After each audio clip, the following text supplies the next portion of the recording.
অসাম্প্রদায়িকতার ছোঁয়ায় ছেয়ে যাচ্ছে বিশ্ব। বাংলাদেশের রামু বৌদ্ধ মন্দিরে একের পর এক হামলা থেকে শুরু করে ভারতের গুজরাট কিংবা আহমেদাবাদে হিন্দু মুসলিম দাঙ্গা, পাশাপাশি আজকে চীনে সংগঠিত উইঘুর মুসলমানদের উপর নির্যাতন, কিংবা তথ্য প্রযুক্তি থেকে ২০ বছর দূরে থাকা সুদানের মতো দেশগুলোতে যখন সংখ্যালঘুদের উপর নির্যাতন করা হয়, সেই বিষয়গুলো আজকে আমাদের ভাবতে শিখায়, আমাদের চেতনা জাগাতে শিখায় কিভাবে অসাম্প্রদায়িকতা সারা বিশ্বে ছড়িয়ে যাচ্ছে। ধন্যবাদ মাননীয় সভাপতি আমাকে সুযোগ প্রদান করার জন্য। বিতর্ক চলছে এবং বিতর্কের বিষয় নির্ধারণ করা হয়েছে সামাজিক যোগাযোগ মাধ্যম সাম্প্রদায়িক আক্রোশ বৃদ্ধির প্রধান অনুঘটক।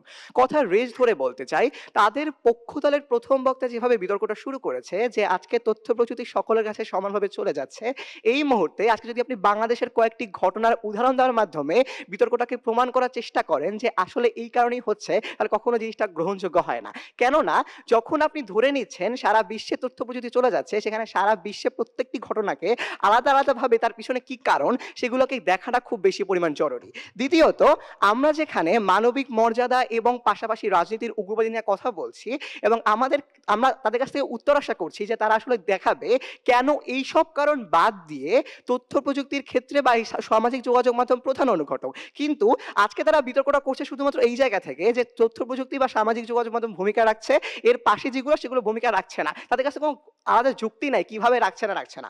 আপনাকে দেখিয়ে যাই কেন আসলে সামাজিক যোগাযোগ মাধ্যমের বাদেও বা সামাজিক যোগাযোগ মাধ্যমকে আলাদা করেও এইসব বিষয় ভূমিকা রাখছে। প্রথমত, উইকিপিডিয়ার তথ্য মতে ২০২৩ সালের জুন থেকে শুরু করে ২০২৪-এর জুলাই মাসে বাংলাদেশে প্রায় সাম্প্রদায়িক দাঙ্গার ঘটনা ঘটেছে ৩,৫০০-র মতো।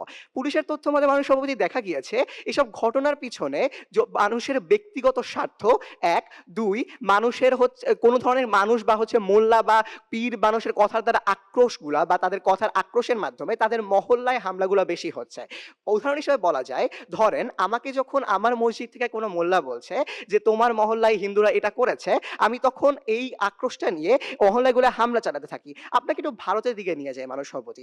ভারতে দেখবেন গুজরাট কিংবা হচ্ছে এই যে ১৯৬০-এর দশকে বাবরি মসজিদের হামলা, ৬০-এর দশকে বাবরি মসজিদের হামলার শুরুটা কিন্তু কখনো সামাজিক যোগাযোগ মাধ্যম থেকে হয়নি এবং এই রেশটা এখন পর্যন্ত খুব চলে যাচ্ছে এবং ভারত আজকে বাবরি মসজিদের হামলায় এখনো ভয়ে তারা কাজ করতে পারছে না। সমস্যাটা হচ্ছে আজকে এর পিছনে মূল কারণ ছিল ৬০ থেকে শুরু করে এখন পর্যন্ত রাজনৈতিক উগ্রবাদ কিংবা রাজনৈতিক কর্তৃত্ব প্রতিষ্ঠা করার চেষ্টা।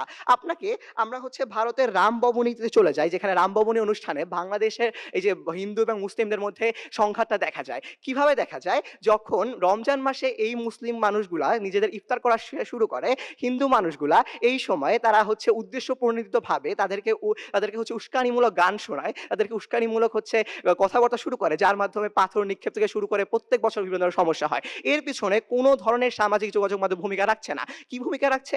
ওই হিন্দু লোকটা বা ওই মুসলিম লোকটা যারা নিজেদের ধর্মীয় মনোভাবটাকে পুঁজি করে নিজেদের উগ্রবাদটাকে বৃদ্ধি করার চেষ্টা করছে। তাদের কথা মতে আজকে ওই যে পীর বাউলের জিনিসগুলো ভাইরাল হয়েছে, এটার পিছনে যে মানুষটা মব সৃষ্টি করছে সেই মানুষটা বেশি পরিমাণ দায়ী।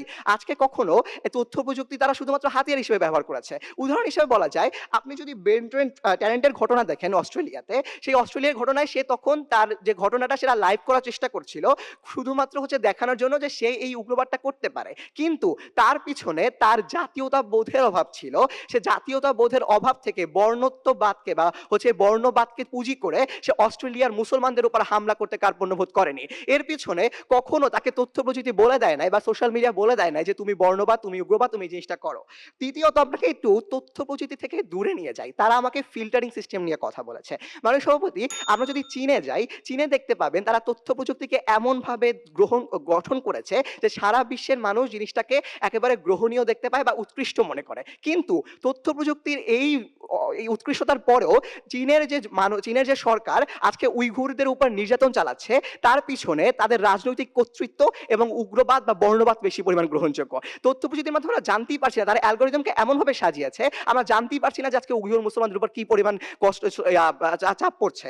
পাশাপাশি আপনাকে একটু তথ্য প্রযুক্তি আড়ালে নিয়ে যায়। মাননীয় সভাপতি, আজকে যদি দেখেন সুদানের মতো যে আফ্রিকান দেশগুলো রয়েছে ক্ষুদ্র ক্ষুদ্র, যাদেরকে ভাবা হয় যে এরা হচ্ছে তথ্য প্রযুক্তি থেকে প্রায় ২০ বছর পিছনে, এই সব দেশে যখন আমরা দেখতে পাই যে শুধুমাত্র উপজাতিদের উপর হামলাগুলো হয়, যাদের তথ্য প্রযুক্তির সাথে কোনো ধরনের সম্পর্ক নাই, যারা সোশ্যাল মিডিয়া কি তাই জানে না, তাদের এই যে হামলাগুলা তার পিছনে তাদের অজ্ঞতা, তাদের মানবিক গুণাবলীর অভাব বেশি পরিমাণ কাজ করে। কখনো তাদেরকে সোশ্যাল মিডিয়া ব্যবহার করারই সুযোগ থাকে না, তারা এখানে কিভাবে সোশ্যাল মিডিয়া দ্বারা প্রভাবিত হবে। সর্বোপরি আমরা বিশ্বাস করি ফেসবুক বা হচ্ছে এই তথ্য প্রযুক্তিগুলো আপনি ঠিক করার সুযোগ আছে। আপনি প্রাইভেসি মেইনটেইন করতে পারবেন বা ফিল্টার সিস্টেম আপনার দেশে আছে। কিন্তু আমরা বিশ্বাস করি মানুষের মানবিক মর্যাদার অভাব কিংবা এই অসাম্প্রদায়িক চেতনা যতদিন পর্যন্ত আমরা ঠিক না করতে পারবো, ততদিন পর্যন্ত আমার স্বাধীন বাংলাদেশে উগ্রবাদ কমবে না। ধন্যবাদ মানুষ।